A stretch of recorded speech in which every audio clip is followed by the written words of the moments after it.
Welcome to the Cold Case Christianity broadcast, the only Christian case-making program hosted by a cold case homicide detective. J. Warner Wallace has been investigating cold case murders in Los Angeles County for over a decade. His work has been featured on Fox News, Court TV, and Dateline. For more information about Jim's work and the case for Christianity, please visit coldcasechristianity.com. Now, here's your host, J. Warner Wallace.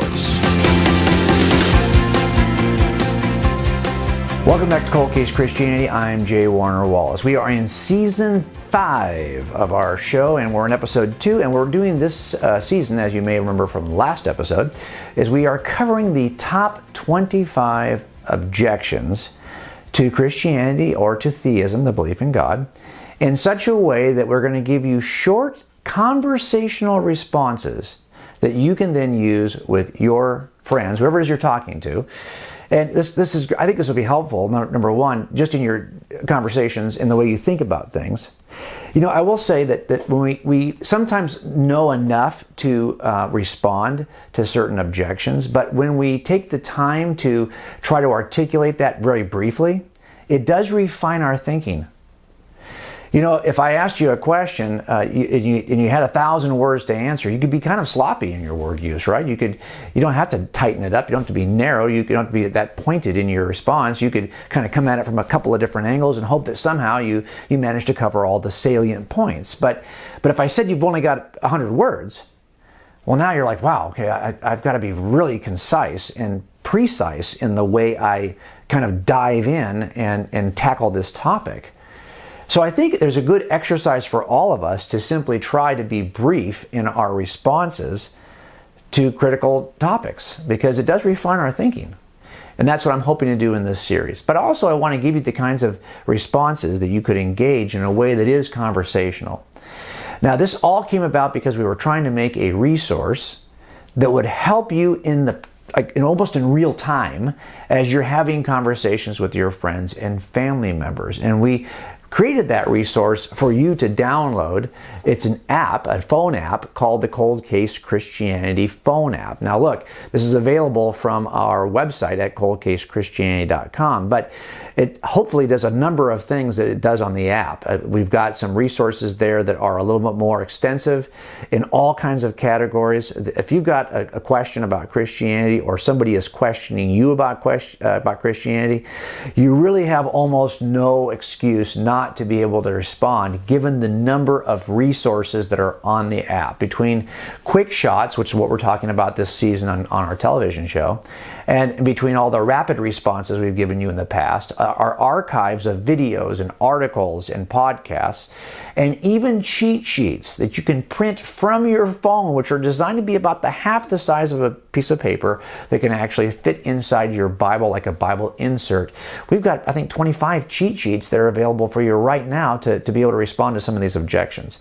But what we wanted to do in our quick shot series, and that's what we're doing here, is we want to be able to offer something that is so conversational and so quick to read, like one screen image, one screenshot will get you the entire answer, that you might even be able to slip away from a conversation, or if somebody else is talking, quickly refer to your phone and grab enough information, just enough information, to stay in the conversation. Not to win a debate, not to start an argument. And so a lot of this is going to be tone. When I write these, my wife Susie is my editor, right? She's been the editor for all of our books, and she's actually co-written all the children's books with me. And it's a little secret is she's very, very involved in all the curriculum for all of our curriculum series. But that being said, she always reminds me that sometimes when I'm writing these, she's like, well, this is okay, but it's going to depend on the tone in which it is offered.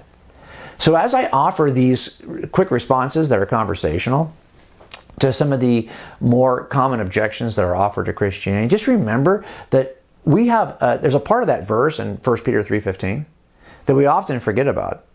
And that's the part that says we should be able to make a defense, to offer the reason for the hope we have in Jesus with gentleness and respect. And so I hope that as you look at some of these responses we're offering over the next 25 episodes, now 24, you will be able to remember that tone is important. And we want to make sure our tone is appropriate. right, as we answer these kinds of objections. So this week what we're going to do is offer a response to a pretty common objection. I'm sure you've heard it in the course of your conversations with non-believers. And that is basically this, that Christian hypocrisy proves that Christianity is false. I mean, if you've got a God who says that you ought to be A, B, and C, but none of you folks seem like you can consistently be A, B, and C, then it seems to us, watching from the outside, that there's something wrong with your paradigm. As a matter of fact, I will tell you that was one of the things that was so striking to me as a non-believer, because I became a believer when I was working in investigations, but I was in an undercover position. And we took lots of folks to jail. Even for detectives, they would have us go out and find these guys if they were working them, or if we were working our own case, and we would find guys and we would watch them do crimes sometimes. And then we'd take them to jail afterwards, and just to find out that they would tell us on the way back to jail that they were Christians. And I thought, really? Of course you are.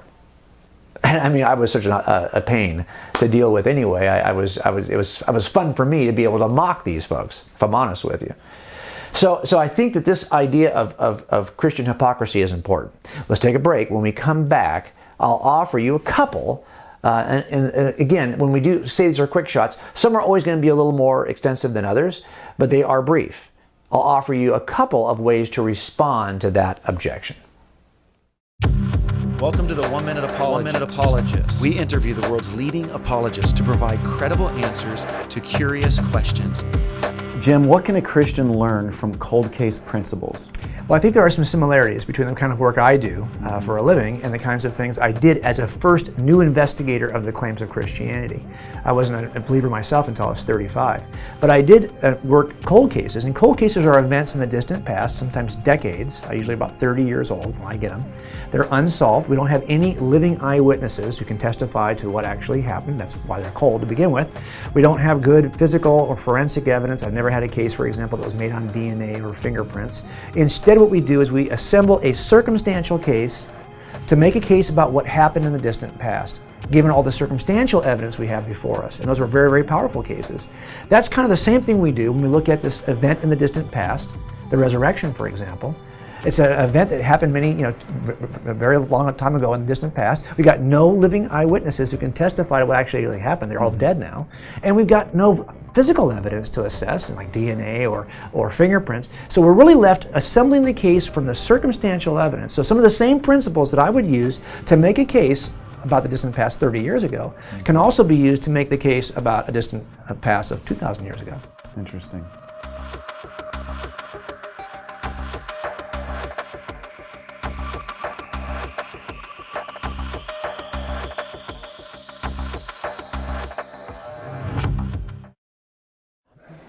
Okay, so we've all seen it, we've all done it, we've all been guilty of it, not being able to consistently live up to our worldview.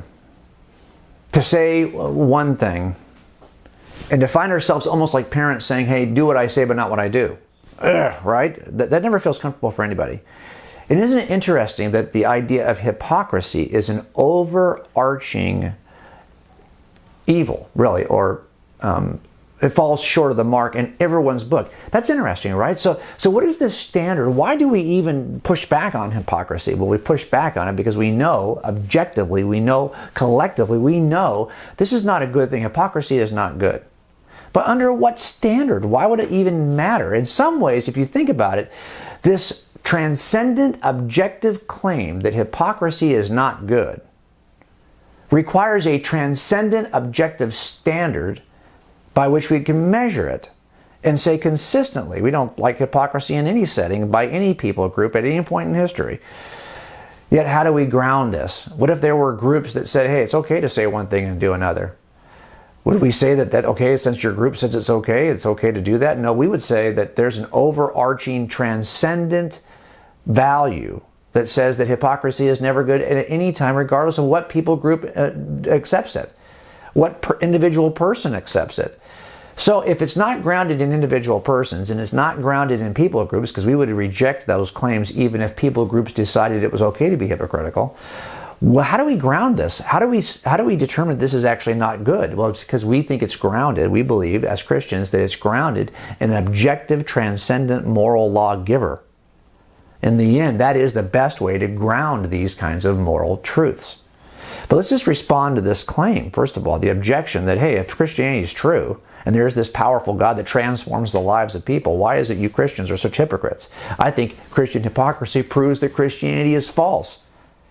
Okay, I'll give you a couple ways to respond to that. Here's the first one. All right, you might just say it this way. Okay, I understand the complaint for sure, and I actually accept that. I agree with you. But does atheist hypocrisy prove that atheism is false?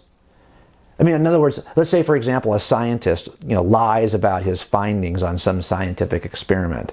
Does that undermine all science, all scientific endeavors? Or does it just expose the single hypocrite, that one scientist, and marks him out as bad for sure, but does it then invalidate all of science? No. I mean, all of us are hypocritical in some way. That's part of our human nature, our human condition. We are consistently inconsistent, right? I mean, some more than others. I think this says a lot, less about our respective belief systems than it does about our human condition, right? I mean, I won't hold the inconsistent behavior of some atheists against atheism as a whole if you don't hold the inconsistent behavior of some Christians against Christianity as a whole. How's that? Does that sound fair? I mean, isn't it more important to examine the evidence for our claims than it is to critique each other's misbehavior? The goal here is to not to say, hey, well, you're hypocrites too, but really to say we're all hypocrites too. I mean, the problem is that the nasty thing we got in every system is our humans.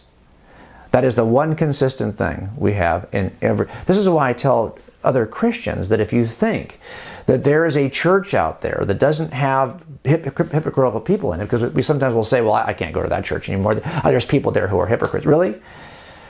That's every organization. And I will tell you, I was shocked to find that. As an atheist who then eventually became a Christian and then eventually joined church staffs. And then I would be in a meeting, a church meeting with other church leaders. And I would see behavior in that meetings. I mean, don't get me wrong, it always seemed like it was a lot better than other places I had been, but for sure. But I still saw some of the same kinds of behaviors that you and I would say, oh man, you shouldn't do that. You shouldn't say it that way. That doesn't seem like a Christian way to approach this. Why is it so hard for us to be consistently consistent in our worldviews? And I don't care who you are. That's a problem, right? And it's not a problem because the worldview is weak, or the worldview is illogical, or the worldview has got critical errors. It's a problem because in the end, even the best worldview that is perfectly designed has to be lived out by imperfect humans who will always chase our desire. But don't underestimate the power of your selfishness, the power of your myopic self-focus. We in the end, we want the best for us, right? And we will sometimes, I always say this, the 3 reasons why anyone commits a crime, the 3 reasons why anyone commits a sin, the 3 reasons why anyone commits a murder are financial greed, sexual lust, pursuit of power. Don't underestimate those 3 things. I've said it before, I work cold case killers, not serial killers, although I've done some work on TV talking about serial killers. You may have seen that, but that was not my expertise. My expertise is working regular people like you and me who 30 years ago did something horrific, because at our core, the power of sex, money, and power, the drives that drive us toward those 3 things are really difficult to manage. And all of us end up having to struggle with those. And I don't care what system you're in. Look, there's a lot of stuff going on right now in the atheist community. And if you follow my social media feeds, you'll see that I post everything on Twitter. I post on Twitter probably 20 times a day. And it's all the latest articles being written by about 700 bloggers in Christendom who write in this lane of apologetics. And I read all that stuff and I tweet out to you on Twitter the best of all of that stuff so you can stay on top of it. It's basically a news feed curated specifically for people who are interested in Christian apologetics. And so I read a lot. And I've been reading recently blog posts that Christians have written about atheists that have fallen in some way. They've been caught up in the Me Too movement. They've been caught up in doing something they shouldn't do. There's lots of those stories out there right now. Tons. I do not go after them. I do not post any of those. I don't retweet any of those. I'm not going to get in this game of saying your side is hypocritical, because both sides are hypocritical. We're all hypocrites. So I don't think that benefits anyone to say, well, we behave better. And even if it's true, that is not going to reach the other side. The person you're talking to is not going to be reached by you beating him with a stick. You're going to have to woo him toward a view that is powerfully discussed, that is powerfully articulated. So what I would say is, just be careful about this notion that the others, that we're all hypocrites. But I'm not going to spend a lot of time retweeting and standing on a soapbox and telling you how bad you are if you don't stand on your soapbox and try to say that our hypocrisy invalidates our worldview. That would be stupid for both of us to do. Let's take a break. When we come back, I'll give you a slightly different way to respond to the claim that Christians are hypocrites, therefore Christianity can't be true. Jay Warner and Susie Wallace have written 3 kids' books to help children know the truth and defend it in the public square. All 3 books mirror Jay Warner's adult books, chapter by chapter. And best yet, the kids' books are written as fictional stories that will turn your kids into detectives as they solve mysteries and learn about Christianity. There's also an interactive academy website at casemakersacademy.com where your kids can join other cadets and complete their own academy notebook. Each course has free videos, activity sheets, and more. Your young readers can even earn their own junior detective graduation certificates and appear on the Honor Cadet Wall. Be sure to visit casemakersacademy.com to learn more.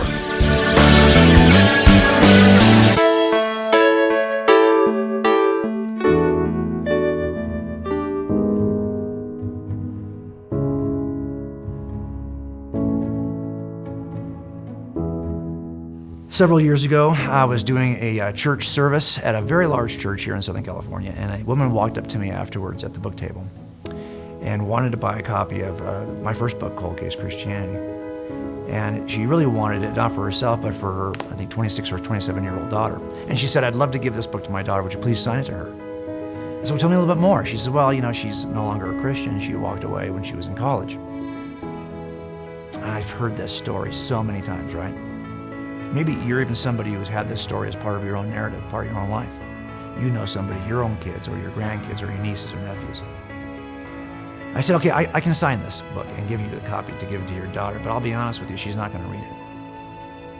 I know that sounds brutal, but if you think about it, when she first started having doubts, you were probably aware of those, right? I mean, she probably would come home and say something that gave you an inclination that she's no longer, or she's starting to doubt her Christian beliefs. And this woman said, yeah, it did happen. I remember that. That happened during some breaks, like Easter breaks and things like that. I said, okay, this is the brutal reality of it, okay? It's hard to say, but it's just true. That really, it was at that point, that moment, when your kids start to voice their doubts, that they need to hear somebody make the case for Christianity, and it's not Jim Wallace. It's not going to be probably any of us who write books. It's going to need to be parents who step in the gap and are able to articulate not just that Christianity is true, but why it's true. The most important apologist your kids are ever going to know, ever going to meet, is you. So I said, I'll sign this book, but I want you to go home and I want you to master the material. And I want you to start thinking about your faith differently. I want you to think about it more forensically. Think about it as if you would examine anything. You might spend more time investigating the next car you're going to buy than whether or not Christianity is true. We need to change that. And then when your daughter comes home for the holiday or whatever, or you see her, you're not going to hand her my book. You're going to make the case in your own language, in your own context, given your relationship with your daughter. It'll be 5 times more powerful. And she did admit that to that point, she never really had thought about these things. See, all this time, she had possessed a blind faith that was in something true and very sincere. A faith that saved her, but it wasn't a forensic faith that she could pass on to her own daughter to inoculate her daughter for the world she was about to face. That's why it's important for all of us to develop a forensic faith.